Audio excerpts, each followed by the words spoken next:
Hello, everybody. I'm Deana Murfitt. I'm the COO at Artificial, and I have been reliably informed that the pizza has arrived and it is downstairs. So it is our great responsibility to make this panel as informative and interesting as possible. We are very thrilled with our topic. We're a panel of experts in driving change within the market. And I'd like to hand over to you to introduce yourselves, please. Hi everyone, I'm Helen Rios, Underwriting Director at Key. I've been with Key since we started, so I joined late 2020 prior to us launching in 2021, and I moved over from Brit where I was a cyber underwriter. And I'm Rosie Denée, and I run and oversee the activity which happens in the Lloyd's lab.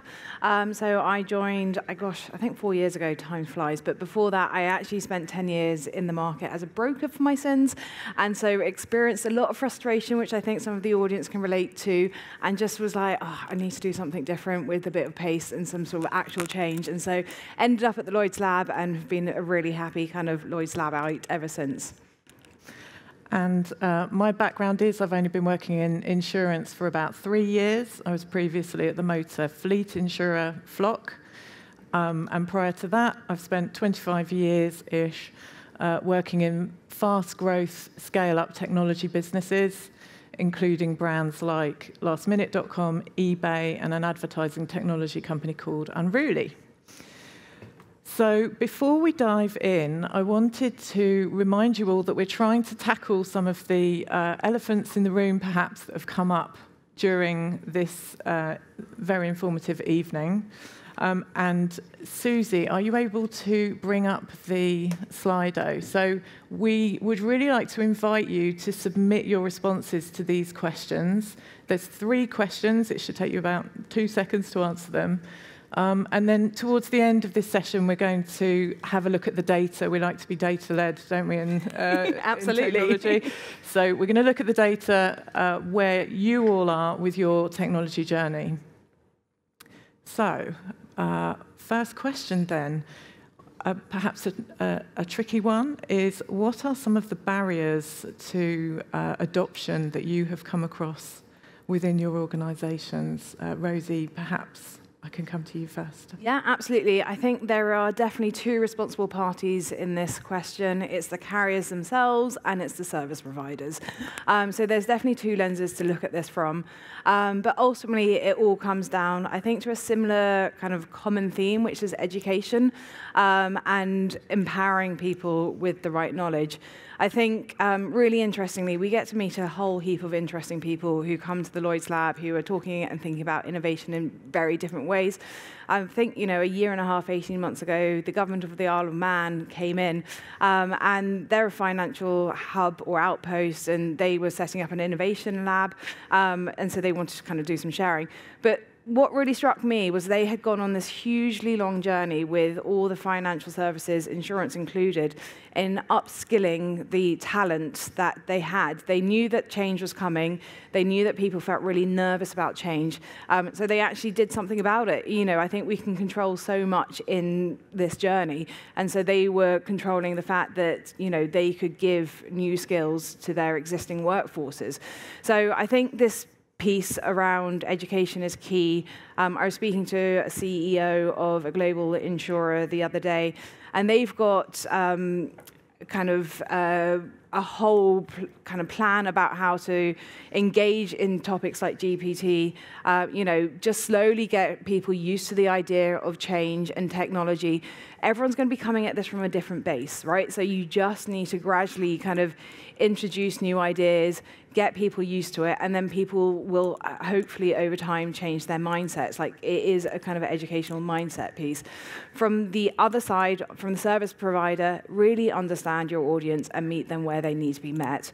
I think it is an education piece as well, right? You can't go in with a hard sales pitch if you've got some very technological focused product going, I've got these aggressive sales targets and this is what I've got to meet. Cold called emails, cold call, phone calls, forget it, right? This is a long journey.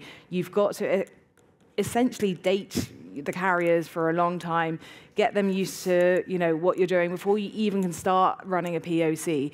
So it is understanding a common language, finding a common language, and educating the carriers in the technology that you're looking to provide. Excellent. I know you have comments to add. Yeah, I've got a slightly different angle to take it from, not necessarily thinking about internally, although there are certainly challenges internally around that kind of tech adoption. We can come on to that. But it's more about how the market has adopted the tech, and actually, for me, how the market has adopted Key. When we first launched in 2021, I think there were so many people who really just wanted Key to fail. They were not on board with the concept of digital trading because they felt very threatened by it.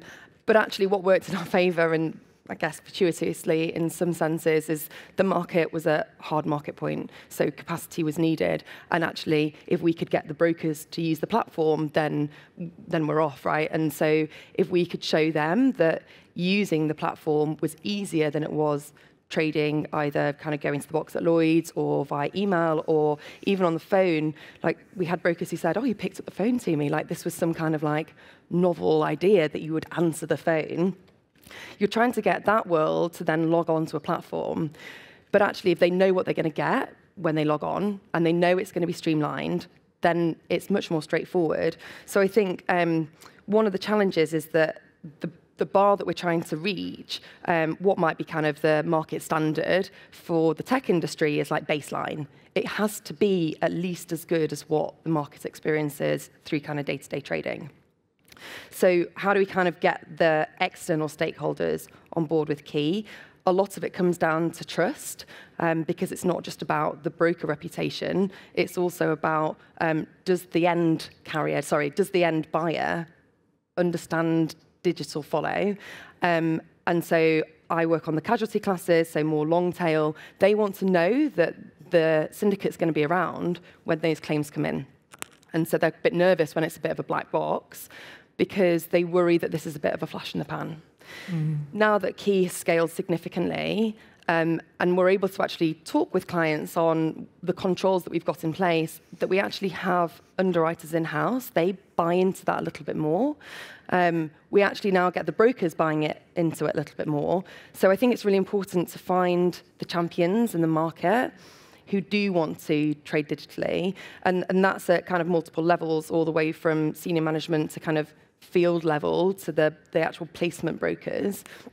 There's still a lot of placement brokers who don't want to use kind of digital platforms. They'd rather go and actually have a beer in the lamb and trade in the lamb. Like, that's still very real industry that we're dealing with.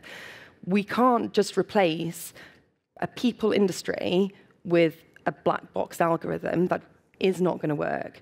And we've seen that more and more as the market started to soften. So where we launched in the hard market, the brokers needed the capacity. We were able to deliver that capacity very, very efficiently. That efficiency piece is still there, but actually it's not as valuable in the same way for the broker because they can get that capacity much easier. So now we've got to work out, okay, so how do we evolve? How do we make sure that Key isn't the first one taken off the slip because there's no face to it? So the proposition starts to change for us. Actually understanding the relationship piece is critical. Understanding the client piece is critical. So still making sure that that kind of human connection is still real. Yes, artificial, we always say people first, process second, technology third, for that reason. Okay, so now more than ever, technology is ready to be introduced into markets that are ready for it. Could you speak a little bit more about some of the ways you've been able to build buy-in? Yeah, so I mentioned about the kind of internal challenges. That's critical. At Key, we've got a large portion of the workforce who have got a tech background, kind of partnered alongside people who have got a very corporate background. And actually, if you were to come into the Key office, you would be able to see immediately who the tech people are versus who like the kind of client-facing team are, because there's a very, very different culture that sits between the two. And actually merging these two together is really, really tricky. And actually, that's one of the biggest challenges for the people in this room, that we're coming at it with a very, very different attitude. And people don't talk the same language. Like, there's a whole different language that exists in tech that doesn't exist in underwriting and vice versa. So it's critical that you can find people who can bridge that gap, so that you've got the skills who understand the underwriting world, that understand how to trade within Lloyd's, and that you can translate that into kind of tech language for them, and similarly kind of back the other way. We've had challenges with Key where the tech team are like, why do we have underwriters? Because we can deliver through the platform. But actually, it's really important to understand that there are still blind spots in data, and the underwriter expertise can fill in some of those blind spots. I even heard in the first year one of the strategy teams say, oh, we want to get to a point where we don't have underwriters, which I was a bit horrified at when they heard that, but because actually I just don't see that happening. I don't ever see it being completely digital. You still need to have that, like James mentioned, like human in the loop. At some point, that piece is critical. And you also have this kind of expectation of, well, if it's being done by an algorithm, it's going to be perfect, that there's no kind of fails. So we were talking earlier about we had like an underwriting breach be reported in one of our committees this month, and it was, oh my God, they've got a breach. Well, we've had one breach out of 8,000 risks this year. That's pretty good for my taking. You're always going to have some mistakes because you've still got humans setting the parameters. So it's important to set thresholds that are achievable and actually give clarity around where some of those mistakes can come from, and make sure you've got kind of regular reporting on those, because the trust is so important. And I feel like in a digital world, when you break that trust, it's way more difficult to regain it than it would be just through people. Yes. Rosie, what's the Lloyd's Lab perspective? So, I mean, from the lab perspective, we're dealing with service companies and insurtechs, and we're kind of seeing it through their eyes all the time, and them trying to get buy-in from players in our market and beyond.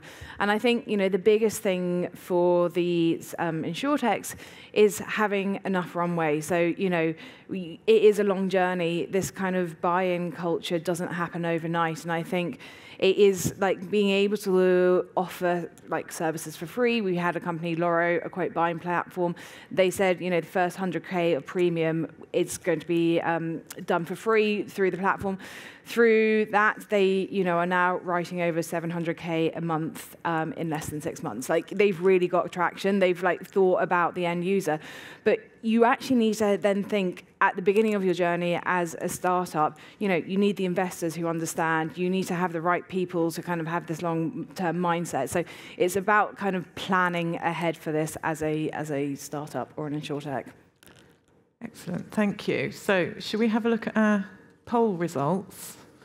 This is where I'm going to have to put on my glasses, which is a little bit embarrassing. Right, so first question was, would you say your organisation has a well-defined digitisation strategy? So perhaps unsurprisingly, the majority of you think either yes or partially so, with only 10% of this audience saying no, they don't have a digitisation strategy. So for those of you who are working in the insurtech space, this is very exciting news, yes? There's a big market for us to be supporting. Susie, next question, thank you. What are the biggest challenges to achieving your organisation's digital strategy? So first and foremost, the lack of industry standardisation, and then operating practices and the investment costs. Is there one more question? Yes, great. So, and how far advanced are you? So, most are fairly early stage in your revolution towards your digital strategy. Again, perhaps not all that surprising. Rosie, what do you think of these results? I'm conscious we literally only have 30 seconds, yes. But I think it's to be expected. It is exciting to see that sort of the 3 out of 5 scored most. It is on people's agendas. You know, people want change. They're just trying to figure it out at the moment, which means those conversations should start being warmer and warmer the sort of further we get. Perfect. So the first question around like companies who've got digital strategy, I kind of hope that most people in this room would have at least some kind of digital strategy, because that's why everybody's here, because they're really buying into it. I think it'd be really interesting to see if you were to put that through Lloyd's, how much, like Lloyd's and all the different syndicates, how different that result would be. We've heard a couple of times people say that if you're not thinking about it, then like you've probably got a bit of a problem. And I think it's really kind of driven right at the top, right? It has to be at the exec level that they buy into it, that they aren't kind of defeatist about it, that it can't just be a case of it's really difficult. It is really difficult, actually. Like having been at Key from the start, it's really hard. But you can't just be defeatist about it. This is where the market has to move to. We can't go back. I've told this story about at Key, I showed some of the new tech team my underwriting stamp from when I was at Brit, and they were like, my God, it's like a proper stamp. Like they were so surprised by this, and actually those stamps are still being used to some degree, right? And actually, if you wind the clock back, 4 years ago, they were still being used quite a lot. And it's the equivalent of taking like, writing a check, or, those kind of credit card machines where you're like the kind of, take the imprint. That's basically what the stamp is. We have to move past that. So if companies don't have a digital strategy and don't have a vision as to how to get there, then for me, that's not really the kind of place that I would want to be, because I just don't see how that moves the market forwards. Excellent. Well, we're at time. Thank you very much for your generous insights and sharing your experience. And I'm handing over to Matthew.